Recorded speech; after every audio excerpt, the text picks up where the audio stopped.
गुरु प्यारी साध संगत जी, आप सभी को प्यार भरी राधा स्वामी जी। गुरु प्यारी साध संगत जी, राधा स्वामी जी, साध संगत जी, हर बार बाबा जी के सवाल जवाब में यही पूछा जाता है कि बाबा जी मुझसे भजन सिमरन नहीं होता, तो बाबा जी अक्सर यह जवाब देते हैं, भाई मन लगे ना लगे, ड्यूटी समझ कर बैठो, फर्ज समझ कर बैठो, पर बैठो तो सही। बाबा जी बार बार फरमाया करते हैं कि भजन सिमरन करो, भाई भजन सिमरन करो। बाबा जी ऐसा क्यों कहते हैं? इसमें बाबा जी का कोई फायदा नहीं है। वह तो बार बार ऐसा हमारे ही भले के लिए कहते हैं, क्योंकि भजन सिमरन करने से हमारा ही जीवन सफल होगा। जब हमारी मृत्यु का समय नज़दीक आता है, तब हमें एहसास होता है कि काश अगर मैंने बाबा जी का कहना माना होता, भजन सिमरन किया होता, तो आज मेरे साथ यह सब नहीं होता। क्योंकि अंत समय में जो तकलीफ एक व्यक्ति को होती है, वह सहन नहीं हो पाती, और जैसे जैसे मृत्यु नज़दीक आती जाती है, वैसे वैसे ही आत्मा का शरीर से सिमटना शुरू हो जाता है, और उस समय जो तकलीफ होती है वह सहन नहीं हो पाती, और इंसान चीखता है, चिल्लाता है। उसे इतना दर्द होता है कि जैसे हजारों बिच्छू एक साथ काट रहे हों, और यह केवल उनके साथ होता है जिन्होंने जीते जी भजन सिमरन नहीं किया होता, जीते जी मर कर नहीं देखा होता। क्योंकि जिन्होंने जीते जी मरकर देख लिया होता है, उन्हें ऐसी पीड़ा से नहीं गुजरना पड़ता। उनकी आत्मा एक पल में ही सिमट कर ऊपर आ जाती है और उस शरीर को छोड़ देती है।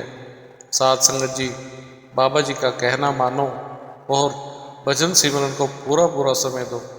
बाबा जी की प्यारी साध संगत जी एक ऐसी ही साखी बड़े महाराज जी के समय की है, जब एक सत्संगी सेवादार, जो कि अपने सतगुरु जी महाराज से बहुत ही प्यार करता था और सेवा करने के मामले में वह सब सेवादारों से आगे था, उस समय में उसके जितनी सेवा शायद ही कोई सत्संगी या कोई सेवादार भाई करता होगा। क्योंकि प्यारी साध संगत जी उसकी सेवा बहुत थी, और जब भी किसी सेवा का हुक्म आता था तो वह सबसे पहले अपना नाम लिखवाया करता था। लेकिन उस सेवादार का जो भजन सिमरन था वह बहुत ही कम था, और सतगुरु महाराज जी अक्सर उसे समझाया करते थे कि भाई तेरी सेवा तो बहुत है, लेकिन कुछ समय भजन सिमरन भी कर लिया कर। तो वह ऐसे ही सतगुरु जी महाराज को कह देता कि सतगुरु जी, भजन सिमरन तो मेरे बस की बात नहीं है। महाराज जी, अब आप ही अपनी कृपा करके मुझसे भजन सिमरन करवा लीजिए। तो साध संगत जी ऐसे ही काफ़ी साल बीत गए, और अंत में एक दिन उसकी मृत्यु का समय नज़दीक आने लगा। तो सतगुरु महाराज जी उसे समझाते थे कि भाई अब तेरा अंतिम समय नज़दीक आ रहा है, अब तो तू भजन सिमरन कर ले, मालिक की याद में बैठ जाया कर। गुरु प्यारी साध संगत जी, सतगुरु महाराज जी को तो यह बात पहले ही पता चल गई थी कि अब इसका अंतिम समय नज़दीक है। तो सतगुरु जी महाराज अक्सर उसे समझाने आ जाया करते थे, लेकिन उसका शौक़ तो बस सेवा करना ही था। बाबा जी कहते हैं, सेवा से मन पवित्र होता है और सिमरन से आत्मा। उस भाई ने खूब सेवा की, और जिस दिन उसकी मृत्यु हुई उस दिन एक सेवादार भाग भाग कर सतगुरु महाराज जी के पास आया और उनके आगे फरियाद की कि हे सच्चे पातशाह, आपका बहुत प्यारा सेवक तकलीफ़ में है। तो सतगुरु ने कहा कि जाओ और उसको कहो कि नाम सिमरन का जाप करे। तो वह भागकर उसके पास आया। तो जैसा सतगुरु महाराज जी ने उसे कहा था, उसने वैसा ही उसको बताया कि सतगुरु महाराज जी कह रहे हैं कि नाम सिमरन का जाप करो। तो उसने उस सेवादार से कहा कि तुम फिर जाओ और सतगुरु जी को यहाँ मेरे पास लेकर आओ। अब मुझसे यह तकलीफ सहन नहीं होती, मुझे बहुत पीड़ा हो रही है। वह सेवादार फिर भागकर सतगुरु जी महाराज के पास गया।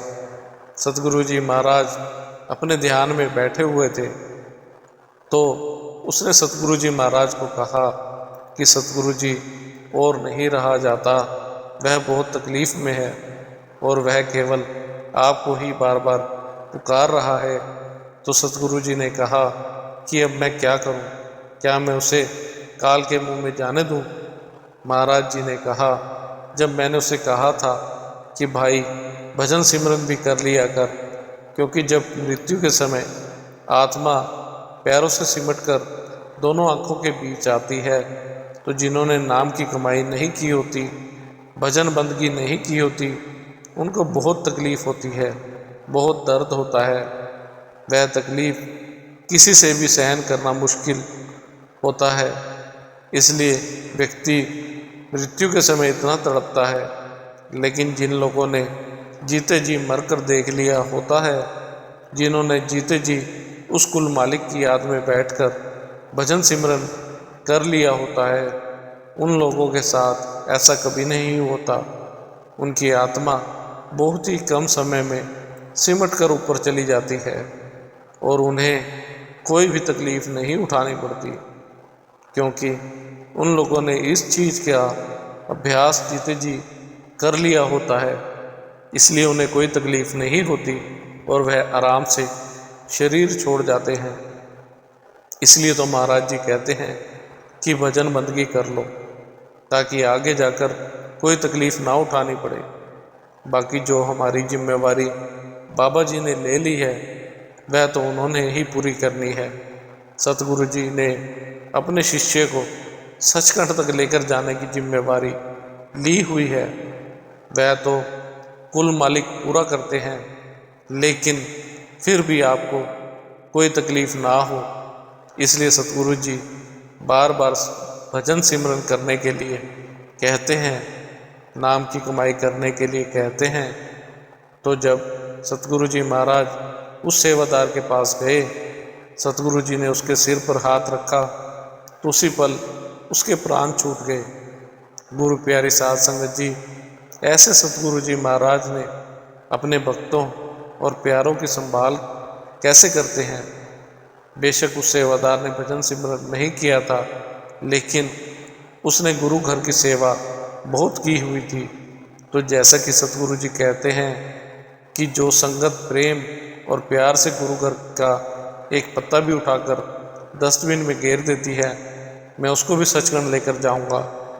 तो प्यारी साध संगत जी, इतनी अपार कृपा सतगुरु जी हम पर कर रहे हैं, तो और हमें उनसे क्या चाहिए। सतगुरु महाराज जी की तरफ से कोई कमी नहीं है साध संगत जी, क्योंकि ना तो हमारे पास भजन सिमरन के लिए समय है और ना ही गुरु घर की सेवा के लिए। साध संगत जी, अगर हमने भजन सिमरन भी नहीं किया और गुरु घर की सेवा भी नहीं की, हमारी क्या हालत होगी, यह हमें अपने बारे में खुद ही सोचना होगा। तो गुरु प्यारी साध संगत जी, आपने देखा कि गुरु साहब हमें साफ साफ उपदेश देते हैं भजन सिमरन करने का, कि चाहे कुछ बने या ना बने, कुछ दिखे या ना दिखे, लेकिन आपने भजन सिमरन में ज़रूर बैठना है जी, क्योंकि सेवा भी बहुत ज़रूरी है और भजन सिमरन भी बहुत ज़रूरी है। इसी के साथ इजाज़त चाहते हैं, मिलते हैं अगली साखी में। राधा स्वामी जी। अगर आपको हमारी आज की साखी अच्छी लगी हो तो कमेंट में राधा स्वामी जी अवश्य लिखें। राधा स्वामी जी।